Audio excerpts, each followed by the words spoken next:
Week 11 is in the books. What a week it was in college football. Probably the most notable story of the week, and there's a few to choose from.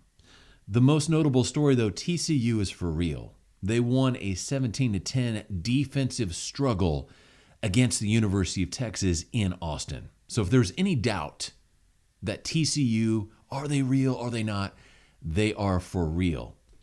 And of note, of special note, is the next matchup for TCU, the 19th, against Baylor. They are on the road at Baylor in Waco. If you're not familiar with the state of Texas football and some of the history of the Southwest Conference, Baylor TCU is a real deal rivalry. Here's the backstory. Southwest Conference is breaking up in the mid-90s, and unfortunately there's only room for 4 teams to go to the Big 12. And because of Texas politics, Baylor is included in that run.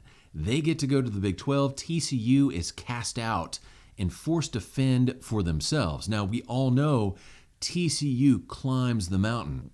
That climb from TCU, probably one of the great stories in college football history, being shunned and thrown out in the dark, climbing all the way back into the Power 5 with Big 12 membership. But TCU never forgot that slight. They never forgot being kicked to the curb in 1996. And when the Big 12 was having its troubles around 2010, 2011, rumor has it that Baylor sent out feelers to the Mountain West Conference. And TCU said, there is no way in hell we will allow Baylor into the Mountain West. If the Big 12 implodes, Baylor can fend for themselves now. So this rivalry with TCU and Baylor goes well beyond just on the field stories. This goes up into the administration and the history of the athletic program itself. So pay attention to this game, TCU at Baylor, next Saturday the 19th, 11 a.m. on Fox. That could be a very big trap game for TCU. Baylor will be highly motivated to win that game, especially since the Horned Frogs are so highly ranked. Tennessee running up the score against Missouri, probably one of the more ridiculous parts of Week 11. Josh Heupel commanding Tennessee to throw a big bomb in the waning seconds of that game, running up the score, getting 66 points on Mizzou. Quite honestly, I thought it was a trashy move. It was an unnecessary move. And if I'm going to be very, very frank here, Tennessee would have looked way stronger had they taken a knee at the goal line. Had they taken that knee and said, you know what, we could score if we want to, but we choose not to, that would have impressed me more than running up the score against a hapless Missouri team. I thought that was a trash move from Josh Heupel.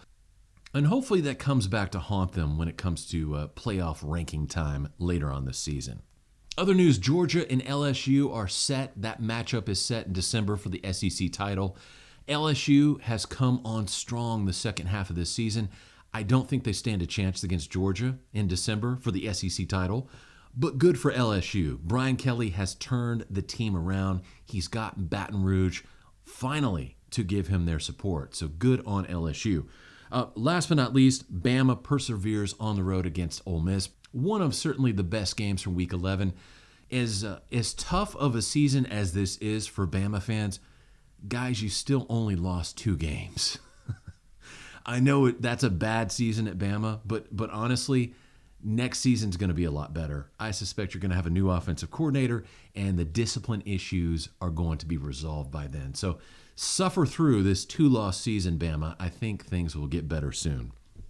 Hopefully you enjoyed Week 11. If there were any highlights that I missed, feel free to let me know. But I certainly enjoyed Week 11 very much. It was a great week of college football. Things are getting sorted out. And that's what the November stretch, the home stretch, is all about. So I will see you on Thursday for the preview for Week 12. Until then, have a great week. God bless you. I'll talk to you later. Bye.